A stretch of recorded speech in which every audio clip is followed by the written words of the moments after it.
Jesse Chason with Lisa Blanchard as the host of Airing Addiction. I share often my journey started on this campus. Got sober as a client here, just like you. I really do see phenomenal change. Always hope. I've seen situations that on the surface look impossible become possible. Doing this podcast is to share those recovery stories, be honest about what the challenges are and have some real conversations, but kind of share that out on the airwaves. Welcome everybody to Airing Addiction. Welcome everyone to the first episode, brand new episode, brand new year. Happy New Year 2025. And we're really starting this year off with a bang, with something special. We were talking before we hit record and streaming about how we've definitely had return guests before. But this time I think is the first time, at least since I've co-hosted with you, Lisa, that we've had return immediate guests and sort of like, we heard one story, we heard the other. Now we're going to hear what they're doing together. So this is a really special episode. I'll turn over to Lisa to tell you more about it.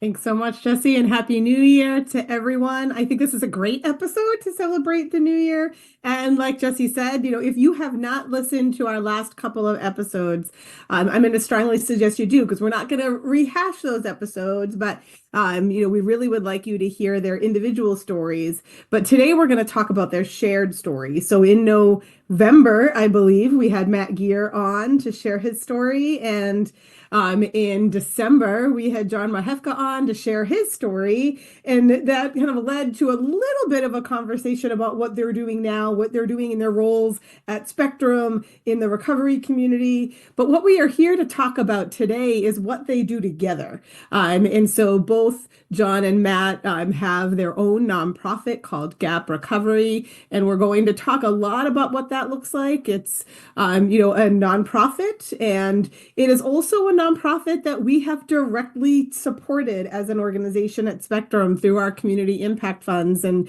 I just love the opportunity to see kind of when we do that work as kind of a mission-driven larger nonprofit, lifting up other nonprofits, what that can turn into and how we can all really work together to support broader recovery. And so I'm going to let John and Matt talk specifically about GAAP Recovery, but also we're going to talk a little bit about a really cool event that's coming up. So for those of you that are local, there is a fantastic event coming up on February 1st called the Hope and Healing Expo. And I just want to say this sentence that was from your flyer because I love how it ends. And then I'm going to turn it over to you guys. But this expo is where local holistic health and wellness professionals offer insights into mind, body, and spirit healing. And the all-day event promotes health and wellness through the journey of recovery, providing a glimpse into the infinite pathways to a better you. And we talk a lot about multiple pathways, and I just absolutely loved that description of infinite pathways, right? Because you don't just choose a pathway and stick to it. It evolves and changes over time. So I'm sure we'll talk a little bit about that. But I'd love, and whoever wants to start us off, but Matt or John, if you could describe for us, kind of picking up a bit where we left off in your individual episodes, about kind of how you both met and kind of what is your origin story to GAAP Recovery. Yeah, awesome. Thank you, Lisa, Jesse. Thank you for having us again. I love this because everything we do now in the recovery community is together. And I think that's one thing that's kind of changed from I'll say when me and John first kind of met each other. And it wasn't like meet and let's take off, let's go save the world. It was like I met his significant other prior to actually meeting John and working with Kirsten Puccio and Miracle Mamas, shout out. They're kind of the ones that we watch do the work that they're doing. And as me and John got the opportunity to build a relationship, we decided that we wanted to start to get involved and start making some of these moves.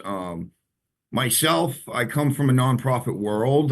That's where I started. That's who that's what's given me the foundation of what I have today to be able to come in, work in the field, work with individuals with mental health and substance use challenges. Um, Nonprofits have given me that. They've given me opportunity to go through the Recovery Coach Academy. Nonprofits have given me the opportunity to go get my high set, which we used to call a GED, which again drove everything that I'm capable of doing today due to that. John and I came together, I don't know, a couple years ago, and just everything starts with a conversation. And something I've learned through just working with individuals. It started with a conversation of us starting to go out and getting involved with some events and meeting people and being able to kind of get that built with each other. I was doing this for myself, I don't know, a little before me and John came together. So we did have something that was kind of getting ready to go. But like I always say, I can't, but we can. I can't, but we can. And that was like the John coming into that piece of really being a friend first and foremost, somebody I can count on, someone I can go to, not just like business and supporting others, but guess what? I'm a person in recovery. I look at it as somebody who's been doing this now for, say, 7 years. Individuals get looked at to a very higher standard. When we've been doing this recovery thing, we work in the field. So we also need our people, our tribe, to be able to go to and say, John, man, I'm having a really tough time right now. Do you mind taking some of this off my plate and taking a bigger load over here? And this is how we kind of play that balance. John and I are both multiple pathway. We have gone through, I don't know, 100 different pathways that we've added to our own. And I think one thing when people question us of like, hey, what's your pathway of recovery? And I like to tell everybody my path. It's my path. If you got time, sit down. I can share some of these things that have worked for me. And now we get the opportunity to kind of share that with the community. We get to share what we're about to do with the nonprofit G.A.A.P Recovery, which is Guided Addiction Access Points. That's where G.A.A.P has come from. We want to be that point of contact. We want to be, I don't care if you have insurance, if you don't, if you need socks, if you need a toothbrush, if you need treatment, we want to be there for that. You need to go get a driver's license and it's gonna be a financial barrier. Let's sit down, figure out how we get together. And like I said, that's where John's really come in. He's a powerhouse out there, and I'll kind of let him share that. Thank you, Matt. So I think I mentioned in my last podcast, right, that when I had originally come home and got with Kirsten, she asked me like, how much, I know how much clean time you got, but how much recovery do you have, right? And that really introduced me to Everyday Miracles, the peer recovery world, and like in the fellowships and all that, right? And I struggled to find my place. I did the NA thing for a while, a long while. And then one of my clinicians said, well, it doesn't really fit. Why don't we try AA? It's similar, but a little bit different. And this is when like Dharma and all these other pathways were just starting to pop up at like AdCare, and they'd be like one meeting every other week. And I was really intrigued about like all this other stuff. And I got to the point, right, where like I didn't feel like I fit anywhere. I felt like I was interested in different pieces and parts of all these different pathways, but it was very frowned upon, 10, 15 years ago when I was trying to originally get my stuff together, that like you had to pick one, it was very harsh. The fellowships were very like by the book, steps, sit down, shut up, cotton out of your ears, in your mouth. And I needed that at that point. But once I was in the seat, it didn't like keep my attention, right? And fast forward to right about the time that Matt came into my life indirectly. And Kirsten doing all the stuff with Miracle Mamas, and they got their nonprofit off the ground through a community impact grant from Spectrum. So just like Matt said, like, we watched this happen and unfold in front of us. And we're like, you know what? Like, we had good teachers, and I contribute a lot of our successes to we just had good peers. We had good mentors. We had good people that could guide us in the right direction. And I got to the point, right, that once I sat down and I started like hearing all this other stuff about like holistic healing, right, and in the other parts other than just put the drugs and alcohol down, because to me that's what recovery meant way back when, was just like, all right, just stop using. That's it, abstinence, and like everything will be better. And then I realized that like that wasn't the problem. Drugs and alcohol weren't the problem. I was the problem. Pandora's box was the problem. So once I like got into this spot where I started looking at things differently, I came to this realization with the circle of people in recovery that surround us, is that like I realized that the substance I used was unique. The ways and means that I got that substance was unique. Where I used, how I got clean, all of that stuff was unique. So why shouldn't my recovery be just as unique? Why do I need to fit in this cookie cutter that somebody else has said, this is going to work for you? Just sit down and give it a chance, right? And I've taken little pieces of all of this stuff. And the biggest thing that like got me tripped up was making an amends, right? Making an amends. And to me, that was always difficult because like looking back, like I left some wreckage in my past, man, carnage in my past. And I struggled with people that I supported and all of that.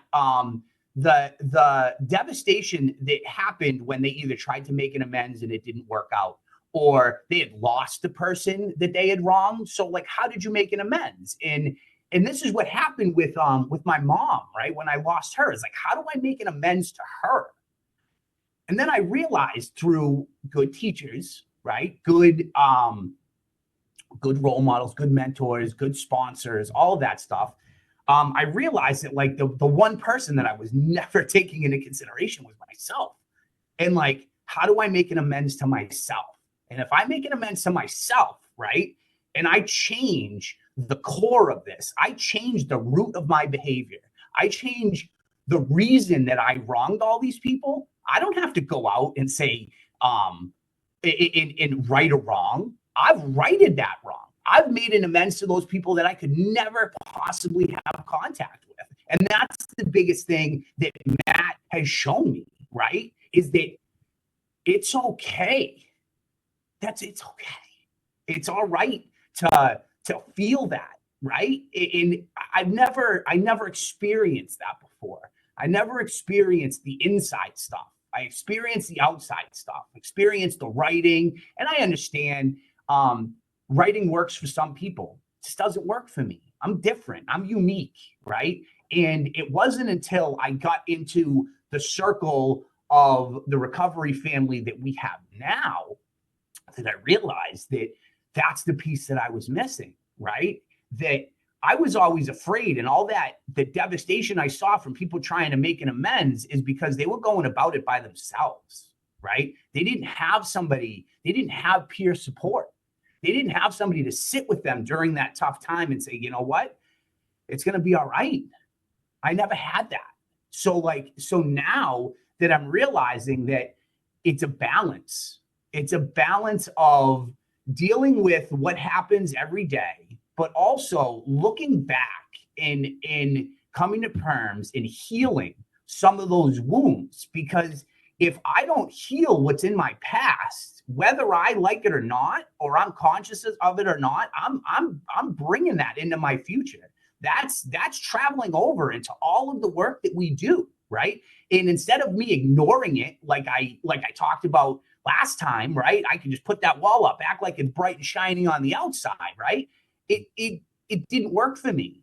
But like, look at today. Like, we all came in today and we're like the traffic and IT, and we were all sitting here because we all had the same day. And it's all right to have rough starts to the day because we're all here and we're all doing the best that we can do, right? And that's the realization that I came to with Matt in like all of the stuff that we're doing is like, as long as we are in touch with what's going on, right? And like we have that person that I can say, you know what? Like, I don't think I can do this today, or I'm having a rough time, or hey, can we talk? I mentioned that before too. It's like sometimes it's just a quick, hey, can we have a quick chat? And that's the biggest part of this thing for me is I can never say enough for like peer support. And it doesn't just come down to like peer recovery support centers or any of that stuff. It comes to like the people that have joined your own personal fellowship, that has joined your pathway, right? That have given you a glimpse into a pathway that you might not understand yet. And that's kind of how Matt and I got started. Is I walked into his office one day and I'm like, listen, this is what I do. And like, I know what you do. And like, I can get everything. I can get the business up and running. I can get the nice car. I can get the nice house. I can do all the stuff, but I can't keep it. I'll get it. You help me keep it. And that's the balance of what we've built, right? Is that we've taken our own personal pathways, right? Of struggle and loss and gain and success and failure and triumph and all that stuff. And we've managed to like meet in the middle. And the one thing that we had a lot in common is the gaps that we saw, right? And we couldn't be further apart in our journeys, right? I've had my bouts with the criminal justice system. Matt's managed to circumvent that. I do, although we both cut our teeth in the peer support world, right? I do peer support on this level. He does all IOP and the clinical level of stuff currently. So we've managed to come together and identify these gaps, right? In treatment and support. And I'm like, listen, if I just had somebody that was like, it's okay to like take a piece here and to take a piece there and build your own unique pathway to recovery, like, where would I be now? Like, how much time? Somebody did, Dr. Laura Hoffman from the Recovery Research Institute, she did this ongoing study to like track the progress of people that had affiliation with peer recovery centers. And she said, without peer recovery centers, it takes on average 15 years for somebody from the time of first use. It takes 15 years for them to get back to their state of life or quality of life prior to use. With the involvement of peer recovery centers, that number drops down to 5 years. No. And I'm like, wait a second, hold the phone. You mean to tell me that, like, if I would have realized this before, like, where would I be 10 years ago if I was sitting where I am now, you know? And that's where Matt and I built this, right? Is that's guided addiction access points. Is where can we fill in these gaps? Where can we bridge these gaps, right? Where can we show the next one that, like, you don't need a ton of money. You don't need all of this bright and shiny stuff. You just need to, you need to learn how to utilize the resources that are out there. And that's what Matt and I have done, is we've been self-made. We found out the resources by ourselves. We've gone through things the hard way. And now, because we come from two separate areas of life, we now bring together a completely different set of resources that overlap in some ways. But when I can't help somebody, or I don't have the go-to, I call Matt. Or any one of my staff, call Matt. Or vice versa. He calls me, hey, I'm having trouble getting a ride somewhere for a patient, or they don't have insurance, right? Send them down to my program. They come down here, we set them up, we get them insurance, food stamps, and all that stuff. And then it gets them ready to go on the pathway of their choice. It has nothing to do with what we want them to do. It's just helping them realize that they are the resource, that they are the most important person in the room. And like, it took a long time for me to realize that, you know what, I am an expert on myself. And Matt's the first person that, like, hands down was like, let's do it. Like, no questions asked. I had to have that conversation with Athena. Listen, I got a bad record, man. Like, and it comes along with it. If you're going to vouch for me, I have to tell you what my past is like. I just said the same thing with Matt, and he answered me the same thing. He's like, that's it. And I'm like, I guess so. And he was like, all right, so what are we doing next? And like, and that's the thing that attracted me the most to doing what we do now, is like, it doesn't matter, because like, we're here now, and what are we going to do from here? And like, and that's where Matt and I are at now, is we've realized that there's different aspects of this thing called recovery, right? There's the abstinence part, but then like, where comes like the hope and healing part, right? I always had hope. That's what got me through, is like, there's got to be something better on the other side of this. There's got to be, right? I see it. I don't know how to get there, but the hope is what kept me going. Then I met Matt, and it introduced the healing part.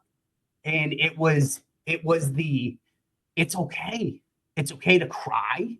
It's okay to lean on other people. It's okay to make an amends to yourself. All that's okay, right? And like, as long as you do it together, like, the danger's still there, but it's not nearly as great. And the best thing is like, I'm having a bad day, I can look over it. I can have somebody have a bad day with me. And that's the part that like has got us to where we are now. And we decided to throw this event, right? We've been doing a lot together with recovery coaching. I'll let Matt go into more about what we do with the COSUP grant for the DA's office. Matt's the shining star in that. I just kind of do all the extra so Matt can do what he does best. And through all this little stuff that we're doing, we realize, like, you know what, it's time. After these last couple podcasts, after people really noticing what we're doing, like, it's time, man. Like, we can't just drag our feet about this. So that's where we came up with the event, the Hope and Healing Expo, where it's a place for all of these pathways of resource brokers, recovery coaches, herbalists, sound healing, all this stuff that like I had no idea the benefits of until I met Matt. And now we've kind of set the stage to show the world that like there's other means and ways to get recovery other than sitting in a room and raising your hand and saying, hi, I'm John, I'm an addict. Well, I just wanted to interject here briefly, Matt. I heard a ton of great stuff. I have a bunch of notes, but Matt, you said at the very beginning, everything we do in the recovery community, we do together. And then I heard you go on, and then John just go on about how that sort of came to be and the benefit of that. And I was reminded, I think it's an African proverb. If you want to go fast, go alone. If you want to go far, go together. Mm-hmm. And I'm looking at your example and everything, and I know we just scratched the surface of what this event coming up is going to be, but just the way that literally, you know, I know it's called GAAP Recovery, but like you two were able to fill in each other's gaps first, right? And had you not met, or had you said, you know what, I'm good, I got this, I'll just go and do my thing, maybe there wouldn't be a podcast or a Hope and Healing Expo, right? So I heard from both of you just some similar themes that I wanted to point out there about, you know, kind of coming together, joining forces. And also the other piece was both having mentors and leaders in your life to help you navigate those things, you know, before you met each other. Mhm. And certainly, you know, you too, sounds like you've become mentors and leaders of each other and also, others. So good stuff. Very good stuff. And one of the things I just wanted to add in real quick too, because I also was struck by kind of some of the things that Matt kicked us off with, right? The everything starts with a conversation. So I have to just highlight the fact that we're having a conversation right now. We've already had a couple of conversations. This is how change happens, is we start with that conversation. We've had multiple opportunities on this podcast to build connection, and that has really snowballed into partnership. And I think this is just a great example of that. And I really appreciated the vulnerability that you share, John. And one of the things that you said really strikes me and reminds me a bit of kind of Brene Brown's work, right? That the vulnerability that you are kind of sharing your own story and building connection based on that is what reduces shame. And we know, right? We know clinically, I know as a therapist, right, that no one grows in shame, and that that's what continues addiction, right? That is what absolutely continues that cycle, whether it's active use or just not a solid recovery time versus non-use time, right? Like those two things aren't always the same thing. And I just think you do such a great job of describing, and you both do such a great job of recognizing that, we can walk with people through that path of kind of self-healing, right? So as much as it's so self-focused and internal focused versus external, like you follow these rules, you follow these paths, then you will hit recovery. It's much more internal focused. It's never by yourself, right? It's always alongside someone else that supports you in doing that inner work. So just some of the roots of kind of where we're going now, but I'll turn it back over to you guys to take it where you want to now, whether it's talking about the expo or expanding on this conversation. Well, I wanted to bring up some of the challenges that have popped into our minds and things that we've noticed in communities. Because again, we're a society that's on a computer all day. We're on the Googles, we're on Facebooks. We're constantly seeing, yoga here, breath work there, all these holistic ways of approaching, I'm going to call it a lifestyle change. We won't even have to talk recovery or mental health, just a lifestyle change. Um, and all we're doing is seeing it. We're like, oh, that looks great. Yeah, maybe I'll do that next week. And next week comes, and next week turns into next year. And part of this is we're watching these barriers, like financial barriers is a huge one. Probably one of the biggest one, while individuals can't experience or indulge in any forms of holistic approaches, because again, it's going to cost us money. And money that a lot of us do not have. That's where our thought came into, like, this needs to be a full-on experience. Not just you're going to come into a room like we always do, and we can go around the circle and we can take everybody's free pens and free knickknacks, and awesome, we got a full bag of goodies. You know, that's wonderful, and I appreciate everybody handing things out because they do go a long way. Some individuals take them and they use them to their advantage and they help them. But now we're going to talk about the experience. Okay. And we're going to talk about an experience that individuals get to come in here. And we're talking adults, we're talking the youth. This was another thought in our mind, was the youth, allowing the youth to get a taste of this before they get into that adulthood. But anyway, this free event we wanted to come up with, and we wanted individuals to experience the event, not just walk in and head out, have a couple snacks. We want individuals to come in. So we're setting this up as like an agenda based, every hour, every half hour, something different's happening.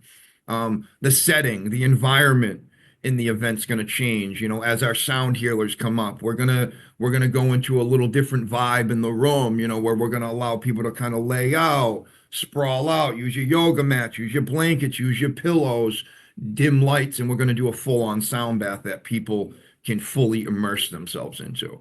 I think that's when people are able to go experience something, they're able to carry it with them in their lives.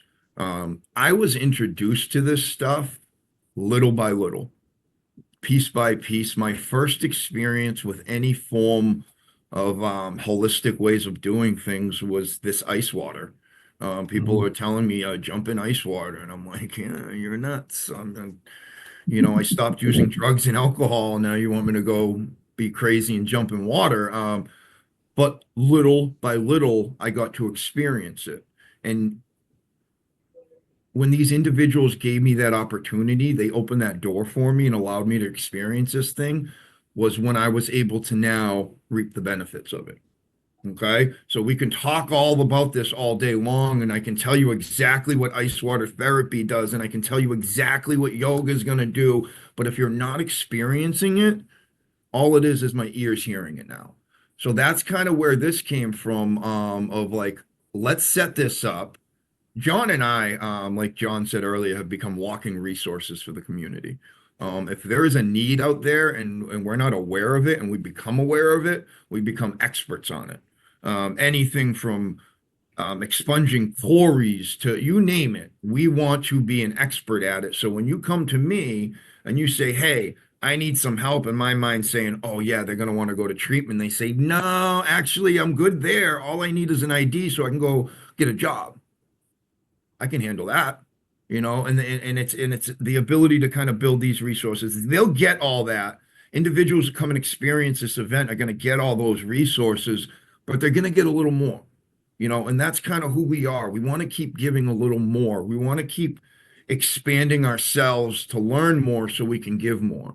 I've learned in recovery, I cannot give away something I don't have, and the more I build this vessel. John said it perfectly. The most important person in the room, you're looking at them, and I hope you guys all feel the same way about yourselves. You're sitting in your own rooms right now. Most important person in the room is you.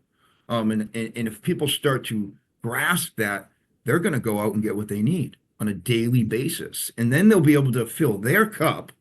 And when we need people in the community, we need volunteers, we need support in the community, everybody's there. They're healthy. They're ready to go. That's kind of where the GAP, the Hope and Healing Expo came from. And again, GAP is all about building resources and knocking barriers. It doesn't matter what that barrier is. You'll see GAP as like a scholarship nonprofit that's going to scholarship individuals into sober livings and things of that nature. But it's so much more than that. So much more. And the scholarships are great, but what do we do after that? You know how many people are out there sitting out there right now with a 30-day scholarship, scared to death on that 30-day? They're scared to death on what's going to happen next. We're beyond that. We're not just going to give you a 30-day scholarship. We're going to work as a recovery coach with you long term. We're going to sit down and figure out, well before that scholarship comes, is what is the next step? Because it's great to knock down that barrier, but what are we going to do moving forward? Are we going to be able to keep that process going? Are we going to be able to keep you housed? Because that's John said it earlier. How do I maintain this? How do I keep this going? How do I build that business and keep it? That's kind of how as you can see, I get excited about this. I get fired up. I love what I do. I do what I love. And I think it takes a unique person and unique people and unique tribe to do the work that we do full board, and not worrying about what is this one going to think? What is that one going to think? We can't work with that person. We can't work with that. No, we're at the table. We're ready to talk. We're ready to work at all times. Doesn't matter any of our own personal issues. We have the ability to put that aside, and be able to come to the table and have these conversations and be the voice for a lot of our community members. Because it's very challenging to bring everybody to the table, 5,000 people having a conversation at once. No, we have the ability to work with these individuals, and they say, hey, listen, this is some of the needs I see in my community. Awesome. We're going to take that to the table with you. not for you, with you. Yeah, and that's so February 1st, 12 to 5 p.m. is the Hope and Healing Expo at 45 Oak Street in Westboro. It is open to everybody and anybody. The one thing I really wanted to see come into this, and anybody watching that can help us with this as well, is our youth. I would love to see our young cats, the next generation that's coming into this world that is going to make that next difference, get a taste of what a healing process looks like. Because even as a kid, the trauma that I went through as a kid that I had no clue about, I'm learning about that today at 30 something years old. To me, we can prevent a lot of this trauma, a lot of this taking trauma to the next level, which then comes substance use and more mental health challenges, and kind of experience this stuff now. Get a taste of it at a young age. So if anybody's out there, promote to the youth, to the schools, get anybody who and everybody who wants to come out completely free. Right. And I love that, Matt. It was a perfect segue, right? Because I think that it's super important, right? That a lot of like recovery day events and the stuff that we put a lot of emphasis on, overdose awareness, recovery month, all of this stuff, right? It's all like centered around like addiction and use and all that stuff. That wasn't the vibe that we were going for here. It was a place that people could come together to learn different ways to just be better, period. Right. And like that doesn't, I know a lot of the trauma and the stuff that I went through younger eventually led up to my substance abuse disorder. Right. So like that's where we're coming in with like the youth piece, and everybody's got this knee-jerk reaction when it comes to like youth and substance abuse awareness and prevention and all that stuff. And like that's not what this expo is about. This expo is not about don't do drugs, kids. This event is about being able to realize that you've got tools to like help you when you're depressed, right? That there's tools that you can learn to utilize. And if we could teach our next generation that it was okay to heal, right? Maybe we could skip over some of this carnage that we leave in our path when we finally do realize that we can't keep that box shut anymore, and all of this stuff starts to come out. And a big thing about what Matt said, I truly believe, right, is that GAAP is a community, right? GAAP, all these people that are coming to and are featured guests, right? The Authentic Ambiance, right? Amy and Jerry, right? I got a massage. They do massages and sound healing and Reiki and stuff like that. I got a massage from her once, and I was literally sobbing while she was working on my back because of just the relief. I've had bad injuries to my knee, hip, back, all that stuff. And I just, every time I went to a chiropractor or anything like that, it hurt and it just kept me away from it. And then we were all on a retreat one year, and I was complaining about it, and she was like, come here for a second. I was literally sobbing just from the relief that I got from it, right? There's like the Lightwork Orchestra, right? It's all like sound healing. They've got different instruments from all corners of the world. We're not just talking about like a drum circle and a sound bowl here, right? We're talking about people that have dedicated their lives because that's the pathway that has really made the most impact on them. So we've managed to find all these people with their passions, right? Mine for peer support in the entry level recovery of giving people a place to start. You can walk in, beat down, homeless, no insurance, no nothing. Let's go. Let's get your feet underneath you. Then once you get your feet underneath you, Matt, he does IOP and all of this great stuff. And like the amount of, and here's the thing is I was talking about this earlier about like, I can think that I'm great all day long, right? But when I keep that opinion to myself and we see people that come through Matt's program and like, I'm like, to me, IOP, right? Intensive outpatient treatment is something that is court ordered. So like you're there because you have to be there. Then I start talking to Matt about his program. He's like, no, we don't accept jail referrals or not jail referrals, court referrals. He's like, everybody wants to be here. I'm like, wait a second, what? Like you voluntarily want to be in intensive outpatient treatment? And then I'm like, how long is your average person stay? He's like, I don't know, 5, 4, 5, 6 months. And I'm like, wait a second, like maybe he's got a little bit more of a gift than I thought, right? And I'm starting to talk to these people, and these are the people that are the house managers at our sober houses now, that are some of our employees now, right? That are some of these people that have gone on to start their own journey, their own jobs, their own families. They managed to get themselves together, but the thing is like they stay connected. They want to be there. They want to perform. They want to show other people, right, that this worked for them. And like that to me means more than anything. The conversations that I have with people about that one time that somebody answered the phone, that like it was just our phone just rings. It rings hundreds of times a day, believe me. But like it was nothing to us to pick up the phone, but to that person, that could have been the pivotal moment that allowed them to realize that somebody had faith in them, right? That somebody believed in them. And that's what GAP is. GAP is a community of people that were hurt, that have found a way to heal. And now like we've got bitten by the bug. I say that all the time. I'm like, wait till this one. It might take him a while, but once he gets bitten by that bug, man, like we're never gonna get rid of them. They're ours forever.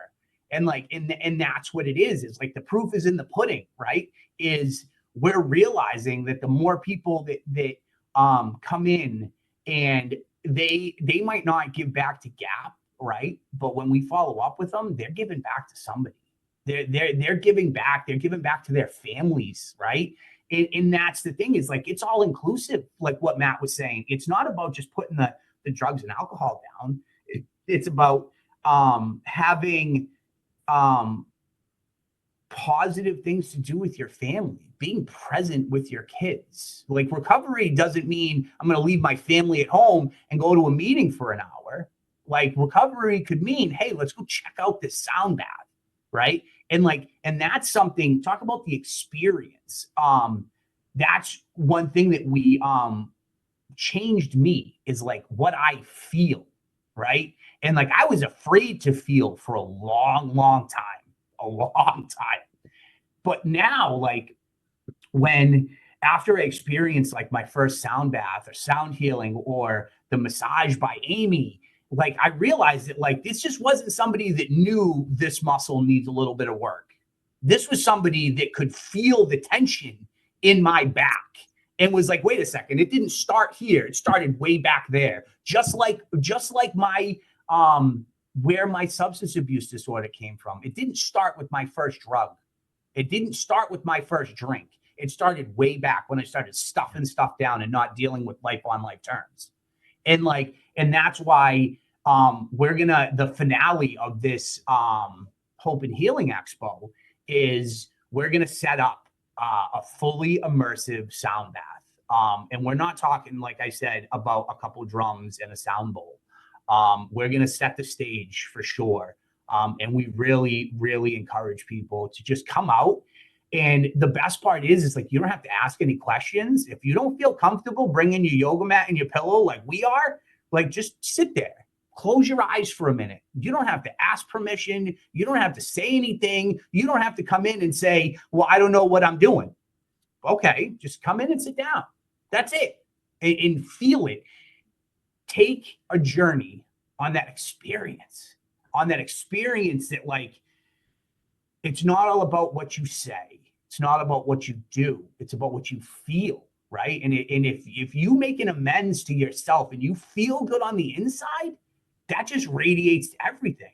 Whether it's your interaction with the 7-Eleven clerk, you go in there with the poor mindset, that person is going to feel that energy. And that's another thing that I've learned from Matt and the circle of people that are in our tribe now is like, I can feel when the room's off now because I'm in tune with what's going on inside of myself. I can in turn find out real quick when Matt's off or one of the other members of our circle is off. And sometimes it's not about, like I said, what you say. Sometimes people just want to come in my office and sit for a minute and just not have someone say, well, what are you going to do? Where are you going to sleep? What's none of that. Sometimes you just need to sit, right? And just having somebody believe in you is what it comes down to, is know that they're going to sit with you. And that was a big thing that I think Spectrum had to do with, right? Is like, they believed in us. And like I said before about alone, I'm just John, right? Nobody wanted to know what I had to say. But like, now that like I've got a title, I'm a program director now, right? Now that I've had the opportunity to spread my influence and it's coming back to me in groves, like it feels good. And when you feel good, you make other people feel good. You know, it's this full circle moment that it's not about one thing. It's about a community. It's about having options. It's about figuring it out and knowing that whether you trip or you fall, you get it right the first time. There's somebody next to you that's not just going to step over you. They're going to say, come on, let's try again. And that's it saved my life. Saved my life. And just real quick, it's funny, John, 2 words I wrote down, and I'm someone who listens, and when a word pops in my head, I got to put it down because it means something. Something's going to happen with this word, in my life. I got to remember it. Impact and community. And I think that's a huge driving force with G.A.A.P is the community piece. And all the time we sit down in every meeting we're at is, how is this going to make an impact? And then John was just talking about Spectrum and believing in us, and they have the community impact grants. And I said this earlier before we were kind of on here, is I don't know if we'd be sitting here as G.A.A.P Recovery having this conversation if Spectrum didn't believe in us and give us that lift up, that level up as a nonprofit. Because again, it's unfortunate, but without funding, you just don't get nowhere. You can start off with a great conversation. If there's nothing there to support it, it stays as a conversation. And this is where Spectrum has stepped up, and I continue to see it. Part of a reason why I was honored to come in and work for the organization. I work for a few different places, and back to that impact in the community is we decided we're not going to do this alone. We partnered with Perennial Recovery over in Westboro, 287 Turnpike Road, and their alumni program. So everybody who's been a part of that outpatient facility, they also wanted to sit down and say, how do we be a part of this? And again, that community, that impact, how do we make an impact on this? Because they, at Perennial Recovery, same thing. They want to make a difference in the community. They want to be a part of the community, not just be an organization that's embedded in the community, but we want to be a part of this. And everything from Westboro Connects, all these organizations have now come together to play a part in building this G.A.A.P process. And I'm going to say it again. I don't think we might be having a conversation about something different. But I don't think it would be about how this G.A.A.P Hope and Healing Expo is about to take a lift off without the impact of Spectrum in playing a part in this. And we've gone for other grants. Me and John are individuals that are like, oh, there's a grant out there. All right, let's just write it, you and I. We'll deal with it. We'll write it. And we're learning as we go because we're falling short. And we're like, okay, awesome. We didn't get that one, but guess what? That's not happening again. And it reminds me of what we build as a community together. We find the gaps, and we say, listen, that's not happening no more. We're done with that. We're filling that gap. We don't have to worry about that one no more. That's kind of how this plays, and same thing with the expo. Individuals are going to have an opportunity to come out and fill some of the gaps in their own lives, some of these stressors. I know ever since COVID, things just haven't been the same. You know, we haven't been able to go through healing process. A lot of us think we don't need to. It was just a moment in life, and we've moved past it. And now we come to this expo and we get to think about these things. You know, what am I going through now? Why do I feel all this pressure in my back? Why do I always feel this pressure on my shoulders? And then I walk out of this immersive event where I get to indulge myself and get an experience of all of it. And I walk out and I'm like, oh, why do I feel so good? Another opportunity to put that a part of your life. And if you get that from the Hope and Healing Expo, we did our part. One person walks out of there and attaches any of this piece to their life, we did our part. One person at a time, you know, one community at a time, one thought, one discussion, all these things we can kind of do little by little. But I did want to mention that of this uplift. I call it a level up. I'm a guy who says, listen, I leveled up. You know, every once in a while, I kind of level up, and Spectrum played a huge, the biggest piece in that with the community impact grant. And there's many more out there. And there's many more organizations that are going to get this. And it's a gift. Like, who would have thought? Who would have thought we were going to be able to come as a start off nonprofit and get the support and love from a place like Spectrum, one of the biggest ones around.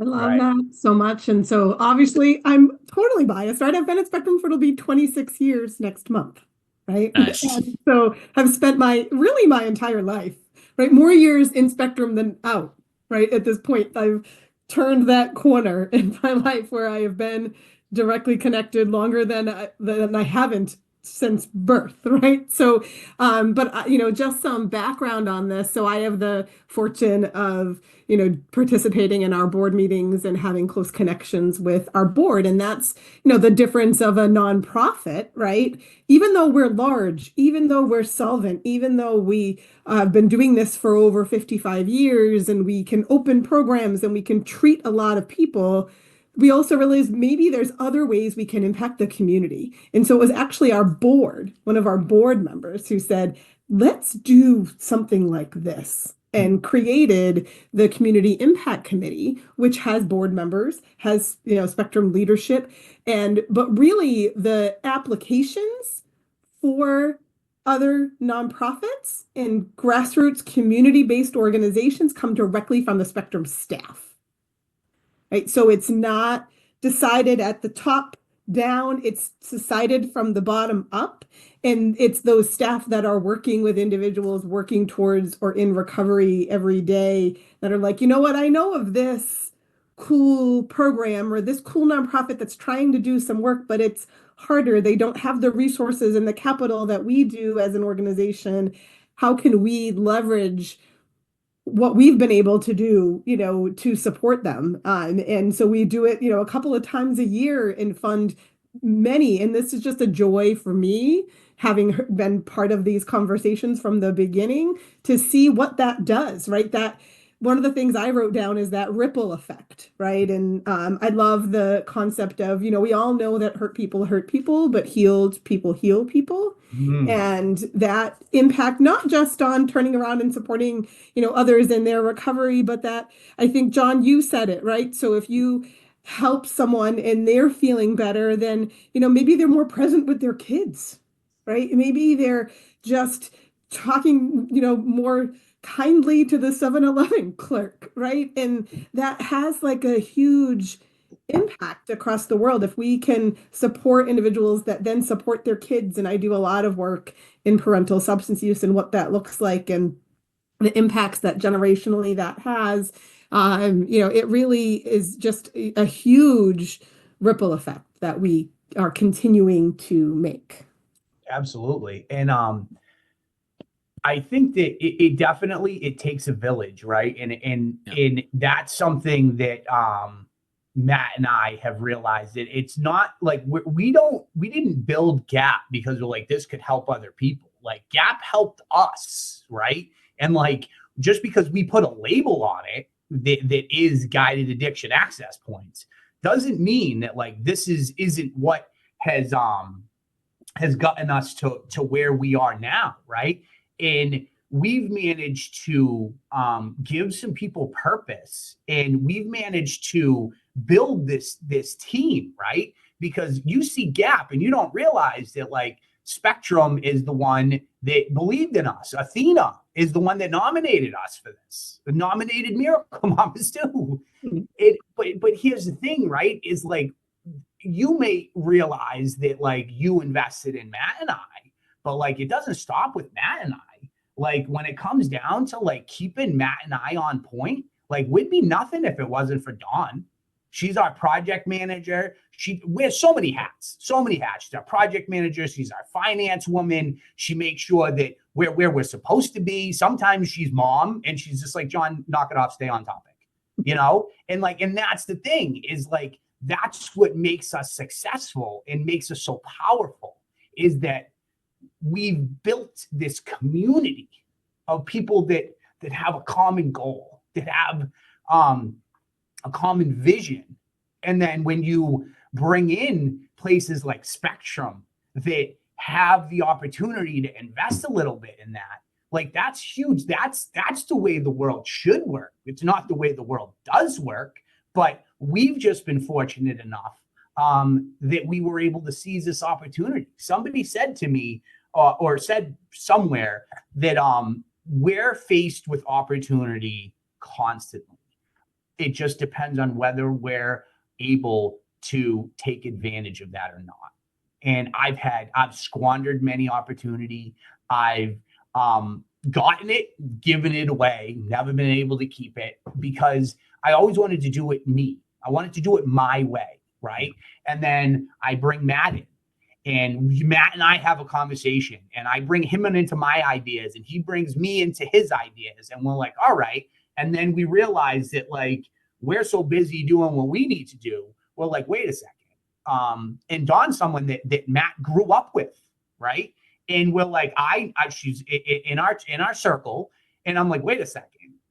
This is what she does. She organizes things. She's a numbers girl. She's a note taker. She's keeps you on point, like, right? And then we're like, let's see if she's interested. And she was like, hell yeah, I'm interested. Let's do it.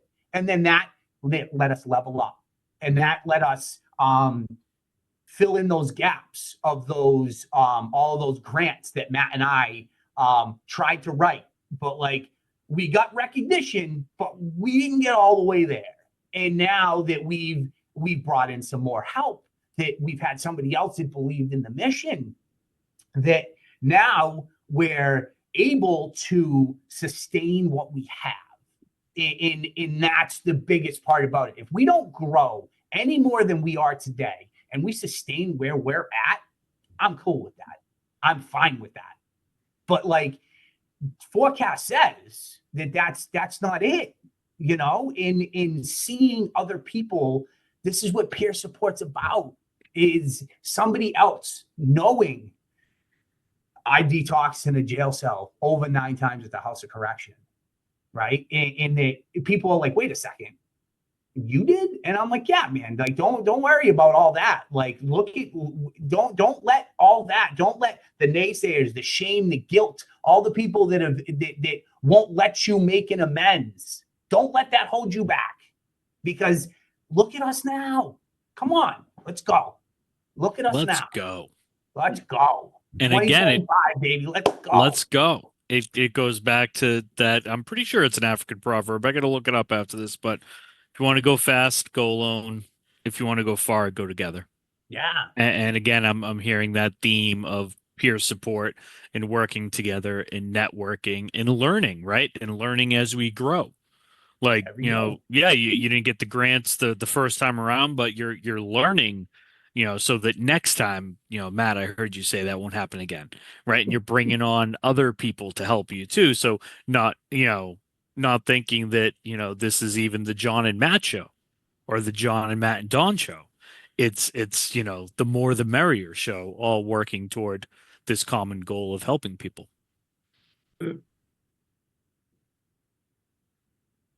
So I love some of the things that I want to talk about with the Hope and Healing Expo, before we wrap up, is the opportunity to experience things, right? And so, I really appreciated the concept of not just hearing, oh, you could try this, but like, why don't you actually sit and try it, right? Right. And that once it's something that resonates with you, and maybe it does and maybe it doesn't, right? And that's because you're unique. And that's one of the themes I've heard really clearly throughout this conversation.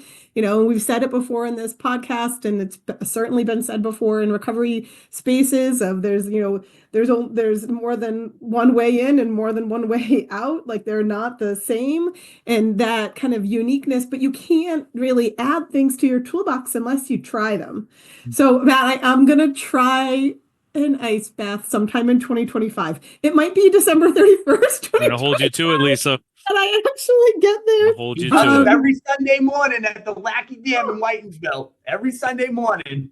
Come on down. I will try it. I can't say it's not a thing for me unless I try it, right? Like I can't say that it's not, like I do meditation. I just did a breath work this morning, right? Like there's a lot of things I have incorporated into my own personal wellness that I would never have done unless I tried it, right? I would never have stuck with things like meditation unless I immersed myself in it. I took the mindfulness-based stress reduction course, started right in Worcester, UMass, John Kabat-Zinn, right? And it's really a great way to not just try it, listen to a recording, but like immerse yourself in it. And I just love that concept of this expo as like, let me not just talk about it, let me show you. What we really want is to people to come as themselves, plain and simple. Have fun, enjoy yourselves. If you need to scream during a sound bath, scream. If you need to let something out, let it out. That is one thing that Gap drives home, is come as you are. Just as you are. We don't need to get into the you got to change this, you got to change that. No, just come as you be. And we'll be there to support you. And I think that's a big thing. And again, just another plug on the Hope and Healing Expo. We're gonna have authentic ambiance, massage therapy with a taste of sound excursion while you're getting a massage as well. The Lightwork Orchestra, everything from didgeridoos to the zithar, the hand pans. They're gonna have it all. They're gonna be playing throughout the whole event, and we're gonna have just a specific breakdown from like 3 to 4, where everybody gets to immerse themselves into it. Ancient Healing Path is an organization out there that does everything from Reiki, acupuncture. A good friend of mine, Bear, is an herbalist. He's going to come out and talk about how all these weeds that we're mowing over and we're picking and trying to throw away, we could be using them. They're medicine. So he's going to talk about like holistic medicine. They're going to be doing practitioners doing acupuncture, Reiki. Come out and enjoy it.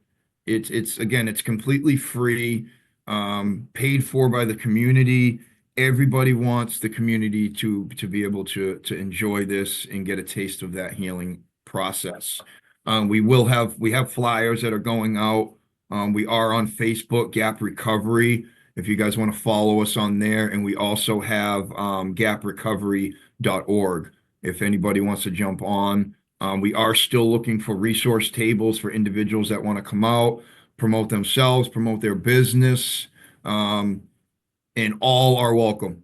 So anybody and everybody you got out there, send over on February 1st from 12 to 5 p.m. at 45 Oak Street in Westboro. And the name of the event place is Narshatra. I believe I'm saying that correct. And it is actually maybe a quarter mile down the street from Spectrum's campus. So we're also another huge reason why we wanted to do it there. It's right there, residential. Anybody, staff that want to come out, that's what we're there for. So come join us February 1st, 2025. And this is the first of many years to come. One of the things that I'm most excited about is I used to get really like worked up, or like I'd want to anticipate what was going to happen. now I've learned to like embrace the journey and the experience. So like I know that what comes out of this is going to be way better and way different than anything that I could have possibly dreamed up. So like the resources, the people that we're going to meet there, the other pathways, the stories that we're going to hear, it's going to grow Hope and Healing 2026 tenfold. The venue is absolutely gorgeous. It's a wedding venue, so it's a little bit different take from like your typical recovery event, right? That it's like outside sun, all the things. Like, no, this is it's different, you know, and that's I think that's what sums up what Matt and I do the best. Is it's different. We're just unique, and we want to shout that from the highest building where the most people can hear it, because it kept me out for a long time thinking, you know, I'm different. I don't fit in with these people in this room, you know, and this is a place for people to come with different views, different pathways, different traumas, different ideas, to come together and share an experience that hopefully is going to let them leave in better space than they came. And if we did that for just one person, got it. Do it again next year. Yeah. I love that. All right. So I think that's probably a great place to end it. You know, February 1st, 12 to 5, 45 Oak Street. You know, we look forward to hearing how that went and what comes next, right? So thanks again for joining us on Airing Addiction. Just a couple of reminders. If you want to hear Matt's story, John's story, you know, you can subscribe the podcast. You can listen to those past episodes wherever you get podcasts. Recovery Research Institute and the Power of Peer Recovery was talked about. We had Dr. Corey Vilsant on actually talking about that research and what that looks like. And so that's just another nod to a past episode. Community. It's all about community. Thanks so much, Matt and John. Thanks, Lisa. Can't wait to do this again next month. Yeah. Take care, everybody. Appreciate all of you. Thanks, Jesse and James.